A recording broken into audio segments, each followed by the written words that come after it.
back once again to your own channel Judicious. Minimum Wages Act 1948 जो last topic हम discuss कर रहे थे और आज का जो टॉपिक है उसी एक्ट से रिलेटेड है, जिसमें की बात करी गई है obligation of employer two pay minimum wage. मतलब कि जो एम्प्लॉयर है उसकी क्या रिस्पॉन्सिबिलिटी है, क्या लायबिलिटी है कि वो एटलीस्ट कुछ amount, certain amount of minimum wage अपने एम्प्लॉयज को पे करे। तो ये उनके उसके ऊपर एक ऑब्लिगेशन है, उसको स्टडी करते हैं। इस सेशन में जो कंटेंट्स रहेंगे, सबसे पहले बात करेंगे व्हाट आर वेजेस, फिर क्या ऑब्लिगेशन या लायबिलिटी होती है एक एम्प्लॉयर की अपने एम्प्लॉयज को मिनिमम वेजेस देने के लिए। Then there is a thing called as the wage code, जो इस एक्ट के अंदर हम लोग स्टडी करेंगे। वो बात करता है कि किस मोड से वेजेस पे करे जाएंगे, कितने फ्रीक्वेंटली वेजेस का पेमेंट होना चाहिए, क्या कोई टाइम लिमिट है जिसके अंदर the wages must be paid, क्या कोई डिडक्शन भी हो सकते हैं वेजेस में, क्या कोई बोनस का प्रोविजन है, और इसके अलावा कुछ related laws. So we will start straight away with the question that says that what are wages. Wages आखिर होते क्या हैं? बहुत सिंपल है, अगर स्क्रीन पर अभी एज इट्स अपीयरिंग। वेजेस का मतलब होता है वो सारा रिम्यूनरेशन कह लीजिए, आप सैलरी कह लीजिए, जो कि फाइनेंशियल टर्म्स में यानी मॉनेटरी टर्म्स में एक्सप्रेस करी जा सके। और ये वो अमाउंट है जो किसी ऐसे इंसान को दिया जाएगा जो कि एम्प्लॉयमेंट के कॉन्ट्रैक्ट के जो भी टर्म्स एंड कंडीशन है, चाहे वो एक्सप्रेस्ड हो चाहे वो इम्प्लाइड हो, उनको वो फुलफिल करे। तो ऐसी सिचुएशन में ये अमाउंट उस पर्सन को दिया जाएगा अगेंस्ट हिज एम्प्लॉयमेंट और against the work done by him in such an employment. However, there are certain things which are not included in the definition of wages. For instance, the value of any house accommodation. अगर कोई house accommodation दिया जा रहा है employ को तो उसकी value wages से अलग है। लाइट की सप्लाई, वाटर की सप्लाई, मेडिकल अटेंडेंस या कोई और प्रिस्क्राइब्ड एमिनिटी या सर्विस, वो सब इसमें नहीं आएंगे। कोई पेंशन या पीएफ की अगर फैसिलिटी है तो वो भी वेजेस से अलग उनको काउंट करा जाएगा। प्लस इनके अलावा social insurance scheme again wage का पार्ट फॉर्म नहीं करेंगे। कॉन्ट्रीब्यूशन जो एम्प्लॉयर पे करता है वो इसमें इंक्लूड नहीं होगा। कोई ट्रैवलिंग अलाउंस है, कोई और कंसेशन है, वो वेजेस से अलग है। या फिर किसी स्पेशल एक्सपेंसेस जो एम्प्लॉय के हुए हैं उसका रीइंबर्समेंट अगर कोई एम्प्लॉयर कर रहा है तो वो वेजेस के हेड में काउंट नहीं होंगे। ग्रेच्युटी जो पेबल होती है अगर कोई एम्प्लॉय एम्प्लॉयमेंट छोड़कर जा रहा है या वो अपना एम्प्लॉयमेंट को डिस्चार्ज कर रहा है तो उस टाइम पर जो पेमेंट होती है ग्रेच्युटी की, वो भी वेजेस से डिफरेंट है। Now the question is what is the employer's obligation to pay minimum wages. इस एक्ट के हिसाब से एम्प्लॉयर की क्या रिस्पॉन्सिबिलिटी है, क्या ऑब्लिगेशन है मिनिमम वेजेस को पे करने को लेकर। तो इस एक्ट के अकॉर्डिंग यानी कि मिनिमम वेज एक्ट के अकॉर्डिंग एम्प्लॉयर की लायबिलिटी है कि वो वेजेस पे करेगा अपने एम्प्लॉय को रेगुलर बेसिस पर, टाइमली बेसिस पर, कम से कम महीने में एक बार।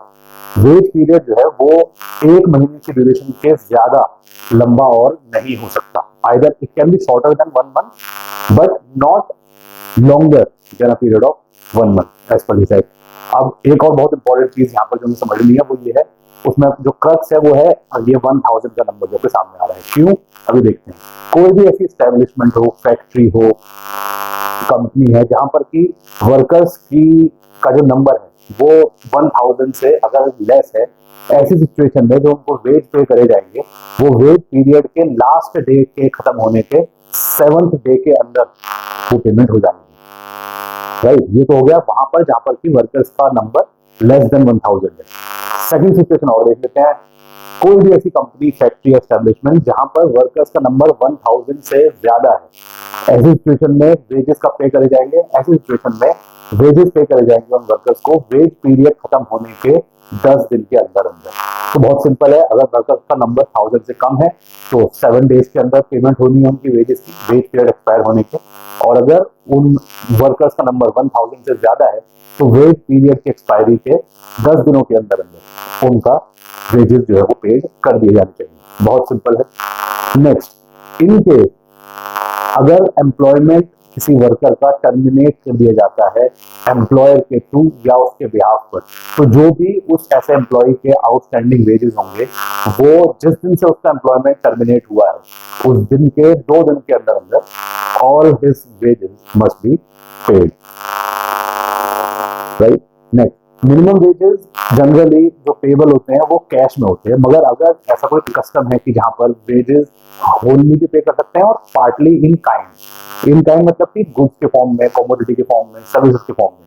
अगर ऐसा कोई रिचुअल है, ऐसा कोई स्टैंडर्ड चल रहा है तो जो भी अप्रोप्रिएट गवर्नमेंट होगी वो ऑथराइज कर सकती है कि चलिए आप मिनिमम वेजेस को या तो कंप्लीटली या पार्टली काइंड में, यानी काइंड में दोबारा बताऊंगा, काइंड मतलब गुड्स के फॉर्म में, कमोडिटी के फॉर्म में या सर्विस के फॉर्म में पे कर सकते हैं। ये पावर अप्रोप्रिएट गवर्नमेंट के पास होती है।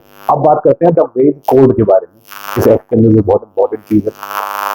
अब ये जो वेज कोड था ये बेसिकली कहां से ओरिजिनेट हुआ? The code on wages bill 2019, जो कि पास हुआ लोकसभा में 30 जुलाई 2019 को और राज्यसभा में अगस्त 2 2019 में।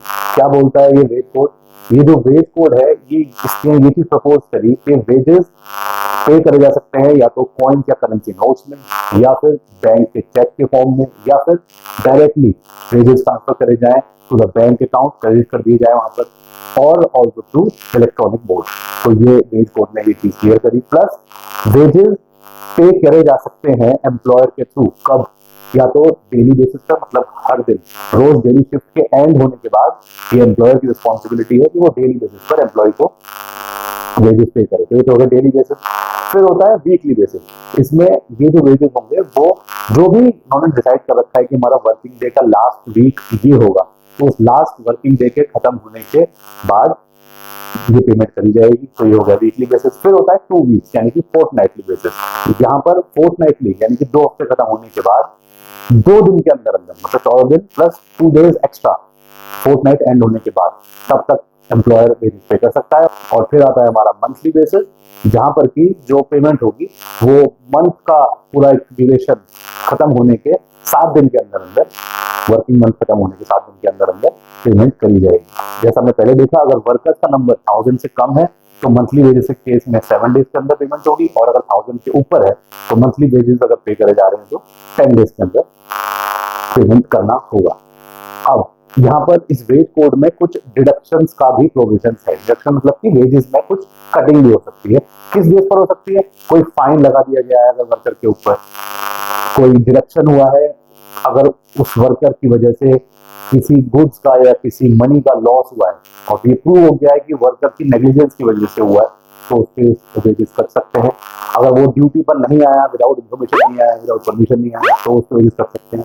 कोई एकोमोडेशन या और कोई एमिनिटी अगर एम्प्लॉयर ने दी है एम्प्लॉय को, तो एम्प्लॉयर उसके पैसे काट सकता है। हमने पहले भी देखा वो चीज जो चीजें इंक्लूड नहीं है वेज कोड के अंदर। फिर अगर कोई लोन दे रखा है एम्प्लॉय ने एम्प्लॉयर से, चाहे वो लोन के फॉर्म में हो चाहे वो एडवांसेस हो, तो वो भी यहाँ पर डिडक्ट किए जा सकते हैं। ट्रेड यूनियन फीस या contribution to social security scheme अगर एम्प्लॉयर ने करा है ऑन बिहाफ ऑफ एम्प्लॉय, तो वो भी कट जाएगा। इनकम टैक्स डिडक्शन ऑब्वियसली यहाँ पर रहने वाला है। मगर इतने सारे डिडक्शन होने के बाद भी एक चीज ध्यान रहे कि total deduction should not exceed 50% of the workers total wage. जो भी उसका टोटल वेज है उसका जो डिडक्शन हो वो 50% से ज्यादा ना हो। ये बात ध्यान रखने की यहाँ पर जरूरत है। अपार्ट फ्रॉम दैट बोनस का भी प्रोविजन बता रखा है वेज कोड के अंदर। इस वेज कोड में क्लियरली प्रोवाइडेड है कि बोनस को कैसे डिटरमाइन करें और कैसे पे करें। जो भी वर्कर जिन्होंने पिछले 1 साल के अंदर 30 वर्किंग डेज काम किया है एक कंपनी, एक फैक्ट्री या एक एस्टेब्लिशमेंट के अंदर, और उन वर्कर्स का जो वेजेस है वो एक स्पेसिफिक मंथली अमाउंट से ज्यादा नहीं है, तो उनको बोनस मिलने का वो उनका राइट है। और अब सवाल ये है कि बोनस कितना पेमेंट होगा? तो जो बोनस होगा वो कम से कम या तो 8.33% ऑफ द वेजेस होगा, वर्कर की वेजेस का 8.33%, या फिर 100 रुपए, 100 rupees, whichever is higher. Bonus के अलावा there is also provision of profit sharing. तो मिनिमम बोनस तो दिया ही दिया जाएगा। एम्प्लॉयर की ये भी रिस्पॉन्सिबिलिटी है कि वो क्रॉस प्रॉफिट का एक पार्ट कंट्रीब्यूट करे अपने वर्कर्स के अंदर। अब ये जो डिस्ट्रीब्यूशन होगा वो प्रोपोर्शन में होगा किसके? एनुअल वेजेस जो वर्कर के होंगे उसके प्रोपोर्शन में ये प्रॉफिट उसको शेयर करा जाएगा। एक वर्कर मैक्सिमम 20% अपने एनुअल वेजेस का उसके इक्वल वो बोनस रिसीव कर सकता है। मतलब जो उसका एनुअल वेजेस है उसका 20% तक उसको बोनस मिलेगा, और ये मैक्सिमम लिमिट है, इसके ऊपर नहीं। ये जो कोड है वो कुछ अलग बाकी लॉज के प्रोविजंस को कंबाइन कर लेता है। कौन कौन से लॉज? 4 लॉज हैं। Payment of wages act 1936, the minimum wages act 1948, payment of bonus act 1965 and equal remuneration act 1976.